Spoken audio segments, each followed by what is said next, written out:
मिर्ग तेंदुए जैसा होता है, नहीं तेंदुआ ही होता है। वह बड़ा शातिर शिकारी है, किसी को भनक तक नहीं लगने देता। एक छोटे से पत्ते के पीछे छिप सकता है और फिर ताक लगाकर बैठ जाता है और मौका देख के लपक लेता है। सब लोग स्ट्रगल कर रहे हैं इंडिया में, and it's transforming. It's about going against authority. It's about believing in your values. It's a new type of wave जो OTT के लिए अच्छा हो सकता है। मैं अगर 6 कैरेक्टर लिखूंगा, हो सकता है कि 6 के 6 में काफ़ी सिमिलैरिटीज हो, क्योंकि एक इंसान कितने ही कैरेक्टर लिख देगा। मैंने उनको लाके शूट वाले दिन गन्स पकड़ाई। मैंने कहा सर अब आप यहाँ सीढ़ियाँ उतरेंगे और आप गन फायर करेंगे। तो कह रहे कैसे? मैंने कहा कैसे मतलब सर, आपको तो पता होगा गन कैसे फायर करते हैं। तो उन्होंने बोला तरुण मैंने कभी गन चलाई नहीं है। आज तक डिजिटल पर आपका स्वागत है। मैं हूं आपके साथ रीमा। एक फिल्म आ रही है जो अपने टाइटल के चलते भी चर्चा में है और अपने किरदारों के भी। हम बात कर रहे हैं फिल्म मिर्ग की। सवाल ये भी पूछा जा रहा है मिर्ग क्या होता है, कईयों को पता है, नहीं पता। खैर हम नहीं बताएंगे, वो लोग जो इस फिल्म का हिस्सा है हम उनसे बात करेंगे और बताएंगे और क्यों खास है ये फिल्म। एक कहानी जो कई किरदारों की बात कहती है और क्या नया है इस कहानी में। आइए हम बात करते हैं। हमारे साथ हैं फिल्म से जुड़े तमाम खास लोग। हमारे साथ है अनूप सोनी। अनूप, ऐसे आपको देख कर के ना कुछ किसी क्राइम लोकेशन या क्राइम सीक्वेंस से जुड़ी जो चीज़ें हैं वो एट फर्स्ट को दिमाग में आती है और लगता है कि अभी आप फिर से शुरू हो जाएंगे सावधान की मुद्रा में कुछ कहते हुए। कैसे हैं आप? मैं बिल्कुल ठीक हूँ, बट हाँ यही जो एक हमारे यहाँ होता है ना, दैट कि एक एक्टर का सर्टेन इमेज जब अगर कोई शो पॉपुलर हो जाए या कोई प्रोजेक्ट उनका पॉपुलर हो जाए, so that's very obvious. But ये फिल्म बिल्कुल अलग है। ये फिल्म में मेरा किरदार बिल्कुल अलग है, फिल्म में जिस तरीके की ये कहानी है वो अलग है। और मेरी कोशिश अब ये है कि मैं ऐसे रोल करूं जिनमें लोगों ने मुझे पहले नहीं देखा, ताकि एक एज एन एक्टर जो है, जो कि मैं प्राइमरली एक्टर ही हूँ, एंकरिंग जस्ट हैपेंड, मतलब ऐसा कोई लाइफ में I think it but it overshadowed a big part of your personality. Absolutely absolutely. मुझे याद है क्या कहते हैं, जब मैं जिन दिनों में गंगा जल वगैरह करता था तो उन दिनों ये होता था कि अरे आपकी वो फिल्म देखी, आपकी ये फिल्म देखी। फिर मैंने एक टेलीविज़न शो किया बालिका वधू जो बहुत पॉपुलर हो गया, तो तब ये कहते थे अरे आपकी पहचान है बालिका वधू। फिर बालिका वधू के बाद क्राइम पेट्रोल आया, वो बहुत पॉपुलर हो गया। तो अब बालिका वधू की पहचान भी चली गई, उन फिल्मों की पहचान भी चली गई जो इतने साल की। अब ये है कि अब कोई इससे ज़्यादा कुछ पॉपुलर हो जाएगा तो फिर वो पहचान बन जाएगी। बिल्कुल, और हम चाहेंगे कि पॉपुलर हो, इसलिए हम बात कर रहे हैं कि ये जो फिल्म आ रही है मिर्ग, इसमें ऐसा क्या है। तरुण भी हमारे साथ हैं। तरुण, स्वागत है आपका भी।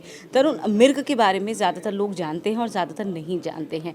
आप बताइए क्या खास है, क्योंकि टाइटल बहुत कैची लग रहा है लोगों को। कहानी और किरदार कितने कैची हैं? देखिए टाइटल कैची है एक तो उसके लिए I think it's a good thing.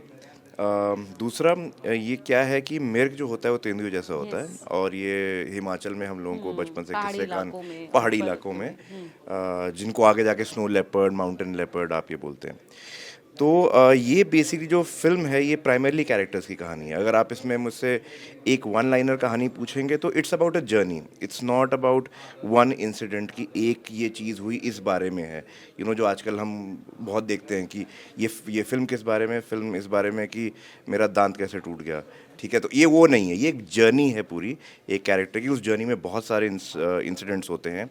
कैसे जॉनर चेंज होता है कि आप एक पर्टिकुलर जॉनर से शुरू करते हैं और आपको लगता है कि आप उसी तरफ आगे बढ़ रहे हैं, और वहाँ से हम जॉनर शिफ्ट करने की कोशिश करते हैं। तो ये कहानी है मेनली कैरेक्टर्स को लेकर, उनकी दुनिया को लेकर, और उनके जो भी लाइफ में घटनाएं हैं उनको लेकर है। एक कड़ी से दूसरी कड़ी खुलती जाती है, तो इट्स ज़्यादा मैं इसलिए रिवील नहीं करता हूँ काफ़ी जगहों पे कि वो कड़ी जैसे से खुलेगी it will be much more interesting rather than मैं आपको पहले ही बता दूँ कि अच्छा। जो होता भी है कि आपको कई बार होता है ना कि मुझे पता है एंड ये एक या दो में से ही हो सकता है, तीसरा एंड नहीं हो सकता। तो वो है कि धीरे धीरे खुलेगा, तो आई एम होपिंग कि उससे एंगेज रहेगी ऑडियंस, उनको भी मज़ा आएगा और ये एक एक्सपीरियंस होगा जो थोड़ा ट्रेडिशनल स्टोरी टेलिंग से हट के होगा। एग्जैक्टली एंड क्योंकि ऋषि हैं हमारे साथ, फिल्म के प्रोड्यूसर ऋषि, इन्होंने बताया, तरुण से हम बात कर रहे थे और अनूप से भी, कहानी ये अलग है, बहुत कुछ इसमें अलग है। लेकिन जब बहुत हम अलग की बात करते हैं तो उसके साथ चैलेंजेस भी आते हैं। तो ऐसा इस प्रोजेक्ट में कि क्या प्रॉमिसिंग आपको लगा कि आपने सोचा कि finally it should come out और एक बड़े प्रोजेक्ट के तौर पर, बड़ी फिल्म के तौर पर सामने आए? तो that's a very good question. तो जब बिकॉज मैं लंदन से हूँ पहले कल है, तो मैं देख रहा था बहुत ज़्यादा फिल्म प्रोजेक्ट्स तो देख रहा था. पर जब मैं इन्वेस्ट करता हूँ, जब मैं फाइनेंस करता हूँ किसी के प्रोजेक्ट को, मैं पहले स्टोरी देखता हूँ. स्टोरी कैसे है, क्या कैसे है. तो जब मैंने पढ़ा था स्टोरी, वो एक कैरेक्टर है अनिल, और वो रिबेलियस है, बड़ा रिबेलियस वाला कैरेक्टर है. और वो जाता है, वो वो अथॉरिटी को क्राइम में है, वो है जो है. बट ट्रांसफॉर्मेशन की बात है, जैसे उसने हंटेड से हंटर बन गया, और एक लेटर की डिफरेंस है. तो ये स्टोरी जैसे इवॉल्व हुआ था, it's a similar life story to what Tarun has been through. इसकी भी लाइफ है ट्रांसफॉर्मेशन, अनूप की भी ट्रांसफॉर्मेशन है, और मेरा भी लाइफ स्ट्रगल है, ट्रांसफॉर्मेशन है. एंड आई थिंक जो ऑडियंस है उसको भी होता है कि सब लोग स्ट्रगल कर रहे हैं इंडिया में, and it's transforming, it's about going against authority, it's about believing in your values. तो ये मैंने देखा था अनिल के कैरेक्टर में. तो इसको देख के मैंने सोचा था this is something very special, कुछ है उस इस स्क्रिप्ट में. तो मैंने तरुण से बात किया, तो मैंने बोला था प्लीज़ ये तो करना है. And I said it's a very different type of film, कोई सॉन्ग्स नहीं है उसमें, it's a new type of wave जो OTT के लिए अच्छा हो सकता है. तो मैंने बोला था look, we have to do this film and it's different, it's unique. तो अगर सक्सेस भी हुआ है या फेलियर भी हुआ है, But as you said, you it need to was be you you need thought to that be. the idea and the feel was better than OTT, better for OTT. Then why not OTT? Why you This thought is it a would very be good. That's a theatrical very release? very good question, and I think originally it was OTT, and I thought the audience for OTT would be perfect. It's a new market. It's growing very well, and then when Tarun started filming, and I said, "Acha, ab kahan par film karne jate hain?" Right? We go through each location. Acha, मैं हिमाचल प्रदेश के ऊपर करना चाहता हूँ, mountain के ऊपर करना चाहता हूँ. I said, दिन में या रात में? He said, रात में. I said, अब अंधेरे में फिल्म करेंगे, ये कैसे हो सकता है?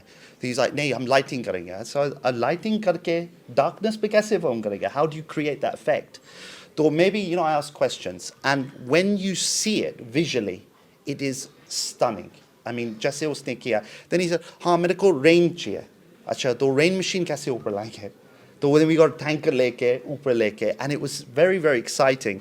And when you look at the finished product, मैंने भी देखा था, तो मैंने बोला था, 1 second, before we sell this to an OTT, can you imagine this on the screen? Because me and Tharun, we love the screen. I mean, we love it. We've grown up on it. I could watch films 10 times on the silver screen, but I've never seen a landscape as beautiful as this. Like, it's dark. It's a different type of scenic atmosphere, and in the cinema it's perfect for that. It matches so Exactly. well. So I was like, we have to put this on cinema first, and then we can see OTT, yeah, definitely afterwards. Absolutely. हाँ, कुछ फिल्में ऐसी होती हैं, दरअसल वो जिस intention के साथ बनाई जाती हैं, उनके साथ जस्टिस तभी हो पाता है जब आप उनको थिएटर में देखते हैं. तब आपको पता चलता है कि कितनी मेहनत उस एंड प्रोडक्ट जो आप देख रहे हैं उसको बनाने के पीछे गई है. और मिर्ग भी ऐसी ही एक कहानी होने वाली है फॉर श्योर. अनूप, लंबे ब्रेक के बाद एक फिल्म आ रही है, इतना लंबा ब्रेक क्यों हो गया बीच में? सी एक्चुअली क्या हुआ कि क्राइम पेट्रोल जब मैं करता था तो टाइम कमिटमेंट काफ़ी था उसमें, and that's the reason I decided कि अगर मुझे अपने एक्टिंग असाइनमेंट्स पे फोकस करना है तो मुझे थोड़ा क्राइम शो से ब्रेक लेना पड़ेगा. और वो मैंने लिया, और उस प्रोसेस में मैंने कुछ फिल्में की, कुछ सत्यमेव जयते 2 की एक फ़िल्म जो थिएटर में रिलीज़ हुई ड्यूरिंग कोविड, एक और फिल्म की क्लास ऑफ 83 जो नेटफ्लिक्स पे रिलीज़ हुई, फिर सीरीज़ की तांडव की अमेज़ॉन प्राइम के लिए, नेटफ्लिक्स के लिए खाकी की, Z5 के लिए सास बहू अचार प्राइवेट लिमिटेड. तो ये काम चलता रहा. तो मेरा बेसिक फोकस ये था कि यार अब एक्टिंग ओरिएंटेड प्रोजेक्ट्स करने हैं, ऐसे रोल करने हैं जिसमें लोगों ने पहले देखा ना हो. अब वो प्रोसेस ऑन है. अब ये मिर्ग उस प्रोसेस में सामने आई और मुझे लगा कि यार ये रोल बिल्कुल अलग है. That's why. तो ऐसा कोई इंटेंशनली मैंने गैप नहीं लिया.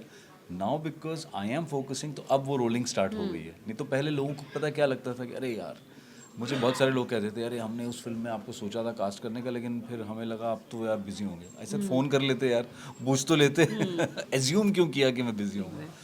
आई थिंक अब पीपल आर अवेयर बिकॉज अब लगातार काम आ रहे हैं, अभी 2 वेब सीरीज और शूट की हैं जो अभी इसी साल के मिड में आ जाएंगी, तो now I think people understand how time and things have changed, Anup, you think over the years? क्योंकि स्पेशली आफ्टर कोविड हमने देखा है क्योंकि कई बेहतरीन एक्टर्स ऐसे थे जो पर्सनली मुझे लगता है जितना मैंने ऑलमोस्ट 2 डेकेड्स सिनेमा को देखते समझते हुए समझा कि बेहतरीन काबिल एक्टर्स जो पता नहीं क्यों लेकिन मिसिंग थे। ओटीटी ने बहुत सारे उनके साइट्स को सामने लाने का काम किया है। It's been wonderful. So what's your take on it? I mean what's your experience with it? OTT ज़्यादा जस्टिस कर रहा है मुझे लगता है बहुत अच्छे कलाकारों के साथ। जी बिल्कुल, एक्चुअली क्या था कि एक सेट ऑफ सी टेलीविज़न की अपनी एक अलग तरह की लुक है। अच्छा ये भी काम किया, सॉरी टू इंटरप्ट यू, लेकिन ओटीटी ने ये टीवी और फिल्म के बीच बहुत कुछ मर्ज करने का भी काम किया है। जी, लेकिन उसमें 2 चीज़ें हुई। एक्चुअली क्या था कि टेलीविज़न में एक सर्टेन तरह का कंटेंट बनता है, उसकी रिक्वायरमेंट बिल्कुल अलग है। मैं हमेशा कहता हूँ कि कोई भी एक्टर ना, ये है एक्टिंग, लेकिन तीनों मीडियम में जो डिफरेंस है वो कंटेंट का है। अब अगर आप टेलीविज़न की बात करें तो वहाँ एक सर्टेन कंटेंट की डिमांड है। वहाँ अगर आप ऑफ द बीट जाके कोशिश करते हैं तो चैनल्स को लगता है ये तो नहीं चल रहा। पिछले इतने सारे सालों से आप देखिए घूम फिर के उसी तरह की कहानियाँ हैं, बड़ी फैमिलीज होती हैं। तो मैं I think that's what people have kind of rejected over the आपको years. लगता We है? have seen आपको लगता है ये बॉक्स ऑफिस को भी लगा है। नहीं नहीं, ये आपको लगता है कि नहीं, I am talking about television. ये आपको लगता है कि वो सास बहू रिग्रेसिव हो गया है? देख रहे हैं लोग, अभी भी देख रहे हैं। हमारा परसेप्शन क्या होता है कि हम एक 4 लोगों के डिस्कशन में हमें लगता है कि अभी टीवी सीरियल लोग नहीं देखते हैं। देखने वाले अभी भी देख रहे हैं। अभी भी तादाद है इन चैनल्स की जिनकी टीआरपी जो है ऐसे प्रोग्राम्स की, और बन भी रहे हैं नए। लेकिन but this is the reason कि वो इवॉल्व नहीं करें Anoop, that people are tied up और they like chose not to evolve. It's the point is, ये कहना बड़ा आसान होता है। मैंने कई बार इस बात पे डिस्कशन किया है।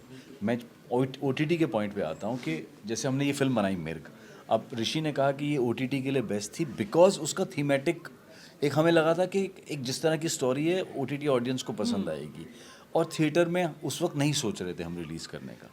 लेकिन ओटीटी का क्या हुआ कि कुछ ऐसे एक्टर्स थे जो कुछ टेलीविज़न में उनको ज़्यादा काम नहीं मिला, या वो करना नहीं चाहते थे टेलीविज़न, और फिल्मों में उनको पर्सनली ऐसा वाला रोल जिसके लिए वो तैयार हों कि भाई अच्छा रोल जिसमें कुछ मटेरियल भी हो परफॉर्म करने का, वो एक्टर्स को ओटीटी ने एकदम पिकअप किया। Very rightly said, very apt, exactly. वो जो एक्टर थे वो टीवी से भाग रहे थे, उनको लग रहा था यार मुझे डेली सोप में काम नहीं करना है, मुझे वो कुर्ता पजामा पहन के खड़े नहीं होना है, लेकिन फिल्मों में जो वो चाह रहे थे वो मिल नहीं रहा था। Better side of you know actor in them, या उनको लग रहा, और कहीं ना कहीं मैं भी उसी कैटेगरी में आता हूँ, अपने आप को मैं समझता हूँ।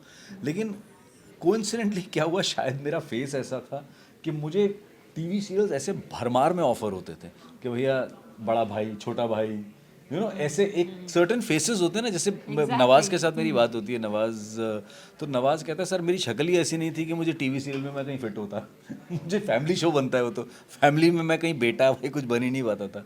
सो that's what I am trying to say कि एक सर्टेन रिक्वायरमेंट थी उसकी, वो ओटीटी ने उन एक्टर्स के लिए पूरी कर दी, वो काम कर गए। मेरे जैसा एक्टर, लकीली मैं तो कहूँगा कि मैं लकी हूँ कि मैंने फिल्में की, मैंने टेलीविज़न किया, मैंने ओटीटी किया, एग्जैक्टली। मैं मतलब तीनों मीडियम्स पे मैं रहा और सब हूँ। में आपको बहुत अच्छी एक्सेप्टेंस हाँ, मिली। मेरे साथ ये नहीं हुआ कि ओ माय गॉड ये तो टीवी वाला एक्टर है या ये ओटीटी का एक्टर है, वो कभी मेरे साथ प्रॉब्लम आई ही नहीं। अगर कभी मुझे कोई दिक्कत आई किसी रोल की कास्टिंग में तो वो सिर्फ इस वजह से आई जब क्राइम पेट्रोल बहुत पीक पे था, बहुत ज़्यादा पॉपुलर था, और उनको लगता था यार इनकी इमेज वो है। तब भी मेरा आर्ग्यूमेंट यही होता था कि भाई प्लीज़ यार you should not talk like that यार, दैट्स जस्ट दैट कि वो एक काम है, मैं एक्टर हूँ। जब मैं, अब तरुण ने तो वो नहीं सोचा कि भाई मुझे कास्ट करते वक्त कि नहीं यार, दिमाग में ही नहीं आया। मैंने पूछा इससे, इसने मुझसे कहा कि नहीं, और या मैं और जो प्रोजेक्ट्स अभी कर रहा हूँ नए, या जो मेरे पास में मैंने जिन डायरेक्टर्स के साथ काम किया, वो सबने कभी नहीं कहा। लेकिन आई थिंक अब वो धीरे धीरे वैनिश हो रहा है। सो मुझे लगता है एक्टर को चूज़ करना चाहिए उसे क्या करना है। मैंने बहुत सारे रोल्स मना किए हैं जहाँ पे रोल ऐसा होता था सर ये स्टोरी है, ये थ्रिलर है, मेरा क्या रोल है, सर आप इसके अंदर एक इन्वेस्टिगेटिंग ऑफिसर हैं, स्पेशल एजेंट जो आता है इन्वेस्टिगेट करता है इसको। मैंने कहा नहीं करना यार, प्लीज़ अभी नहीं करना। ऐसा नहीं है कि कभी नहीं करना, बट अभी थोड़ा ब्रेक ले लेता हूँ, अभी मुझे कुछ ऐसे करने दो बिकॉज जो ऑडियंस को भी तो अच्छा लगे ना कि यार कुछ अलग कर रहा हूँ। तो मेरे को लेकर मैं इसलिए बहुत एक्साइटेड हूँ क्योंकि ये लुक बहुत डिफरेंट है, परफॉर्मेंस बहुत डिफरेंट है, जिस तरीके से इन्होंने वो रोल लिखा है। मेरे तो कैरेक्टर का नाम भी मुझे बहुत इंटरेस्टिंग लगता है, बुलडोज़र भाई मेरे कैरेक्टर का नाम है। तो आप सोच भी नहीं सकते कि मुझे उस तरह के किरदार में कभी लोगों ने देखा हो। ग्रेट ग्रेट तरुण, क्योंकि इसमें हम बहुत सारे कैरेक्टर्स की कहानी एक साथ, एक कहानी में बहुत सारी कहानियां हैं, ऐसे में बीइंग डायरेक्टर आपके लिए कितना चैलेंजिंग और इंटरेस्टिंग दोनों हो जाता है, क्योंकि आपको हर कैरेक्टर के साथ जस्टिस करना है, जिसको जितनी स्पेस मिल रही है उसमें प्रोमिनेंटली वो दिखे भी, एस्टैब्लिश भी हो और वो उसकी कहानी भी लोगों तक पहुँचे। तो देखिए एक तो ओवर आर्चिंग थीम तो सेम ही है, मतलब एक कैरेक्टर की जर्नी है जिसमें ऑब्वियसली और कैरेक्टर्स हैं। मेरे लिए कैरेक्टर्स, अगर इस फिल्म की मैं बात करूँ या मैं जनरली बात करूँ, मेरे लिए सबसे इम्पोर्टेंट ही कैरेक्टर्स होते हैं, बिकॉज कैरेक्टर्स ही होते हैं जो आपकी स्क्रिप्ट में जान लाते हैं। मतलब आप कुछ भी लिख सकते हैं, लेकिन वो जो एक लेयरिंग होता है, एक लाइवलीनेस होता है, एक जो कैरेक्टरिस्टिक्स होते हैं चीज़, लोगों के एक्सेंट्रिसिटीज़ होती हैं, तो उसी से आई थिंक वही इंटरेस्टिंग होता है। तो आई थिंक मेरे लिए काफ़ी मेरा काम आसान हो जाता है जब you have actors like Satish Kaushik sir, Anup sir, Raj Babbar, Shweta. Because क्या है कि आप तो पन्ने पे कैरेक्टर को लिखते हैं, वो एक लेयर हो जाती है, अगर मैं बोलूँ उसमें आप डालते हैं कि अच्छा ये भी है, ये भी है। फिर एक्टर उस पे को किस तरीके से डील करता है, ट्रीट करता है, किस तरीके से वो करता है, तो धीरे धीरे ना एक आई थिंक वो अपने आप कैरेक्टर लाइवली बन जाता है। हो सकता है कि जब पन्ने पे लिखा गया तो एग्जैक्टली वैसा नहीं है जैसा आपको दिख रहा है, लेकिन वो जो निकला है वो यूनिक ही इसलिए होता है क्योंकि उसमें कोलैबोरेशन है।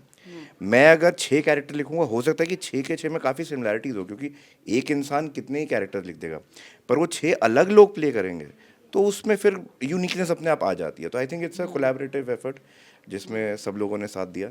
तो अच्छा, क्योंकि ये one of the last, I think second last film है सतीश जी की, तो जो टाइम आपने बिताया, how it was and how he was as a co artist, क्योंकि अब सिर्फ यादें हैं उनके बारे में जिन पर बात की जा सकती है, और ये फिल्म उस लिहाज से बहुत ख़ास है क्योंकि अब उनकी शायद इसके बाद एक फिल्म और है जो I think so.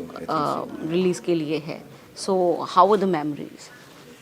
वेल मेरी तो बिकॉज मैं तो देखा जाए तो इसी फिल्म के स्टार्ट और एंड तक उनको ज़्यादा जान पाया था, एंड लाइक प्रोसेस में ही मैं पहले, इनफैक्ट फिल्म से पहले मैं तो like I have hardly, even though he is from my college, वो हमारे सीरियल, मतलब बहुत सीरियल, तो हमारा 50 ईयर्स जो बनाया गया था तो वो आए थे, तो उनके साथ उन्होंने मतलब बात करी थी, but I was a college student तब, ऐसा चुती बात नहीं।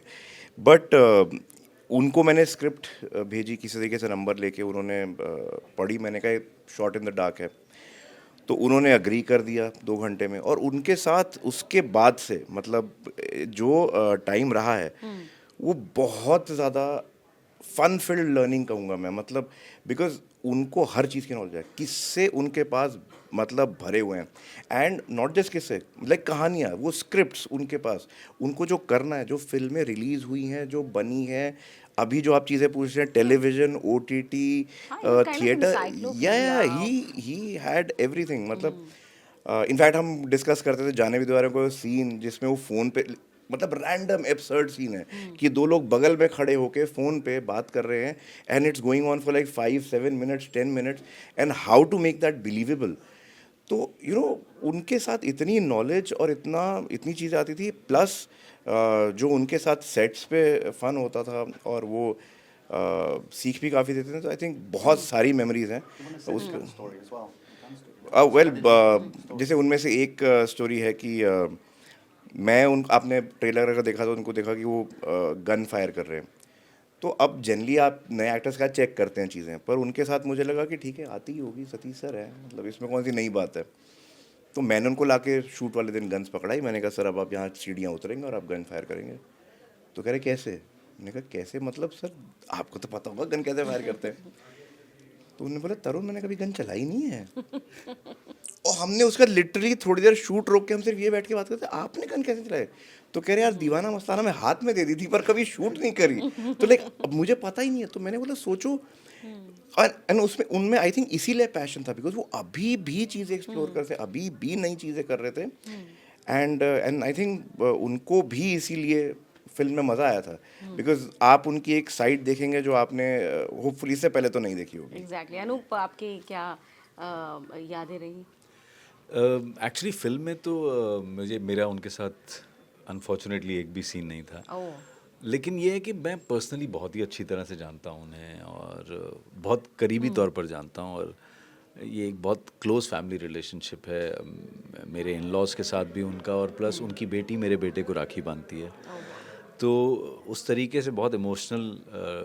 इनफैक्ट इस बार जब राखी आई थी तो बड़ा मुश्किल था हमारे लिए कि क्योंकि वो सतीश जी की वाइफ अगर नहीं आ पाती थी, Satish ji used to make sure कि वो अपनी बेटी को लेकर, वंशिका को लेकर घर आते थे, या वो कहते थे तुम लोग आ जाओ, तो then Juhi and me, my son used to go, but इस बार ना तो उनको फ़ोन किया डेफिनेटली वंशिका को और सतीश जी की वाइफ को, और हमने तय किया कि जब आपका मन होगा, मतलब ज़रूरी नहीं है कि उसी दिन आना है, किसी और दिन कर लेंगे। फिर हमने कुछ दिनों बाद हमने राखी मनाई, you know, because we also wanted to give them time. दिन हमारे लिए भी बहुत मुश्किल था, मतलब मेरे पास पता नहीं ऐसी 50 फ़ोटो हैं, अभी दोनों 12-12 साल के हैं, सिर्फ 3 महीने का फ़र्क है दोनों के उसमें, तो 12 साल से तो हम हर राखी पे घर पे मिल ही रहे हैं। So this rakhi was little difficult for us, but खैर, यस, ऐसे लोग ग्रेट तो- मेमोरीज ऑफ बिल्कुल, और ऐसे लोग और कलाकार हमेशा अपने काम में जिंदा रहते हैं, क्योंकि बहुत ही कम नाम ऐसे हैं। Satish Kaushik is one of them, हमारी श्रद्धांजलि।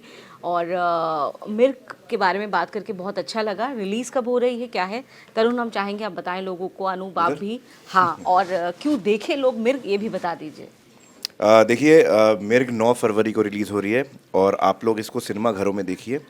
आपके लिए बहुत चीज़ें हैं इसमें एक्सप्लोर करने के लिए। हम आपको एक टिकट के पैसे पे 5 चीज़ें दे रहे हैं, तो आई थिंक होपफुली आपको मज़ा आएगा। पैकेज और टिकट के प्राइस भी बहुत रीजनेबल हैं। एंड आप सर एक डायलॉग फिल्म से अच्छा, you want Anup to? Yes, yes, okay fine, Anup फिर तो हो जाए। अब तो आपके प्रोड्यूसर्स आप कह रहे हैं, हम कहते तो आप इनका कहते हैं फेवरेट reveal नहीं कर इनका सकते फेवरेट हैं। डायलॉग है ये, बट बेसिकली ये डायलॉग जो है ये फिल्म के टाइटल को एक्सप्लेन करता है।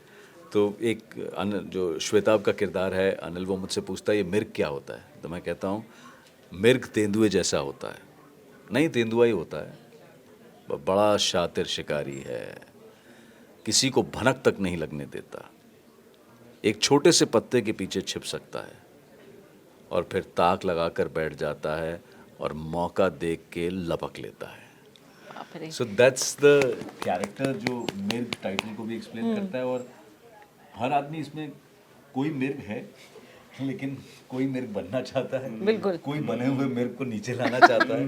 सो उस तरह का जद्दोजहद वाले ज्यादातर किरदार। लोगों की फितरत की एक साइड तो है, थोड़ा थोड़ा मिर्ग हम सब में है। बिल्कुल है, बिल्कुल है, बिल्कुल है। हम मौके के साथ अपना रूप बदलते रहते हैं।